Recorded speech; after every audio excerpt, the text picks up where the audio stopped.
እሱ ነገር ደግሞ ልክ አይደለም። እሺ አለው አይደል? ትንሽ እኔ ጋራ ቀይ ያበራ ነው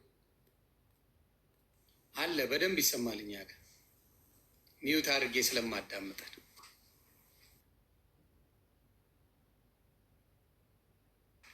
አንዴ ታፕታፕ አድርጉለት። እሱ እየተሰማው አይደለም። አንዴ አሁን መጣ። አሁን መጣ። ላይክ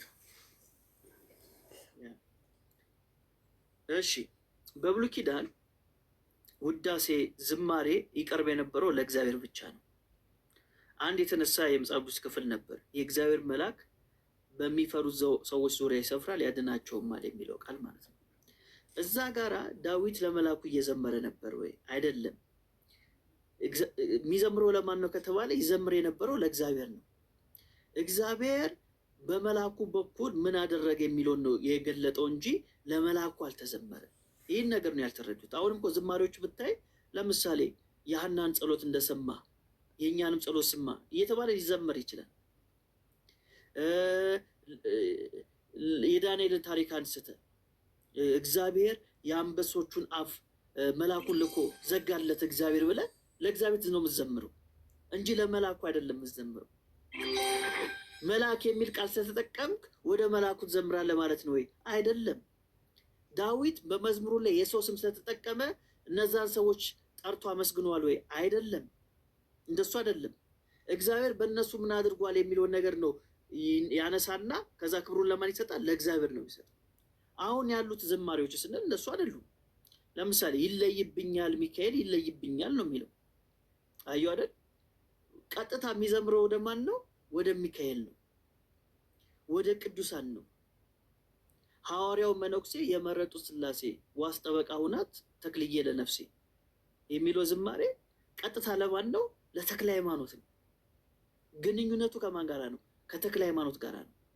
እንደዚህ አይነት ልማድ አይሁዳውያን አልነበራቸው። ይዘምሩ የነበሩት ለማን ነው? ወደ እግዚአብሔር ነው። ይሄ በአይሁዳውያን ዘንድ የታወቀ ነገር ነው። ለምሳሌ ያድሃ የሚባል ነገር ነበር። ያድሃ ማለት እጅን ማንሳት ማለት ነው። ወደ ያህዌ እጅን ማንሳት ማለት ነው። እጃቸውን እያነሱ ለእግዚአብሔር ይዘምሩ ነበር። ይህን የሚያደርጉት ወደ እግዚአብሔር ብቻ ነው። ለምሳሌ መዝሙር 9:1 ላይ ምን ይላል? አቤቱ በልቤ ሁሉ አመሰግናለሁ ይላል። ይሄ አመሰግናለሁ የሚለው ቃል ያድሃ የሚል ቃል ነው የሚጠቀመው እና እጃቸውን እያነሱ ወደ እግዚአብሔር ነበር ምስጋናቸውን የሚያቀርቡት። ሌላ ለማንም ሰው ለፍጡር አያቀርቡም ነበር። አንድ የመጽሐፍ ቅዱስ ማስረጃ ማምጣት አይችሉም በዚህ ጉዳይ ላይ። ስለዚህ እያንዳንዱ ነገር የሚያደርጉት ለማን ነው? ለእግዚአብሔር ነው። ለዛ ነው ዳዊት መዝሙር 150 ላይ አንተም ስጠቅሶ የነበረው ምዕራፍ ላይ በግልጽ የሚነግረን ለእግዚአብሔር በምን መሳሪያ ማመስገን እንዳለብን ይናገርና ከዛ በኋላ ምን ብሎ የሚቋጨው? እስትንፋስ ያለው ሁሉ እግዚአብሔርን ያመስግን ይላል። እስትንፋስ ያለው ሁሉ። ስለዚህ ከከበሮ ብቻ አይደለም፣ ወይም ደግሞ ከማሲንቆ ጋራ ብቻ አይደለም። እስትንፋስ ያለው ነገር ሁሉ እግዚአብሔርን እንዲያመሰግን ትእዛዝን ይደነግጋል ማለት ነው። በዚህ መንገድ ነው ብሉይ ኪዳን ላይም አዲስ ኪዳን ላይ የምናገኘው። አንድ የመጨረሻ ነገር ልንገርህ። በሰማይ ዝማሬ አለ አይደል? በሰማይ ዝማሬ አለ። በሰማይ ያለው ዝማሬ ለእግዚአብሔር ብቻ ነው ወይንስ ለሚካኤል ይዘመራል? ለማርያም ይዘመራል? በሰማይ አይዘመርም አይደል? እንደ ራሱ ሚካኤል አይደል የሚዘምርለት? ራሱ ገብርኤል አይደል የሚዘምርለት? ራሱ ቅዱሳኖች አይደል የሚዘምሩለት? ያ ስለዚህ በሰማይ የማትዘምረውን በምድር አትዘምር ወዳጄ። በሰማይ የማትቀጥለውን በምድር አትጀምር። በሰማይ እነሱ እንኳን የሚያመሰግኑት እግዚአብሔር ነው፣ ቅዱስ ቅዱስ ቅዱስ እያሉ። ስለዚህ አሁን አንተ ሄደህ በሰማይ ቅዱስ ሚካኤል እያልክ ብትዘምር አይሆንም፣ ሼም ነው። ሲጀምር እነዚህ የምትዘምር ከሆነ እዛም አትገባም፣ እዛም አትገባም። እዛ የሚገቡት ለእግዚአብሔር ብቻ የሚዘምሩ ሰዎች ናቸው። ስለዚህ በሰማይ የማትዘምረውን በምድር አትጀምረው። በሰማይ የማትፈጽመው ፍጡር ለፍጡር እንዴት ይዘምራል?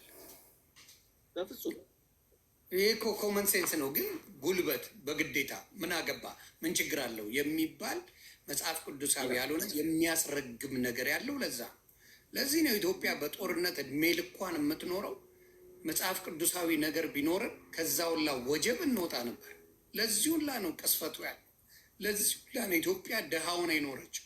ለዚሁና ነው ለምን መጽሐፍ ቅዱስን በደንብ ስለማይዘመር ምን ስለማይል የሚሆን 10 ትጽፋላችሁ። ለነፍሳት ጥሪ አድርግ ገለመሌ ገለመሌ አዲስ አይደለም ይሄ ነገር።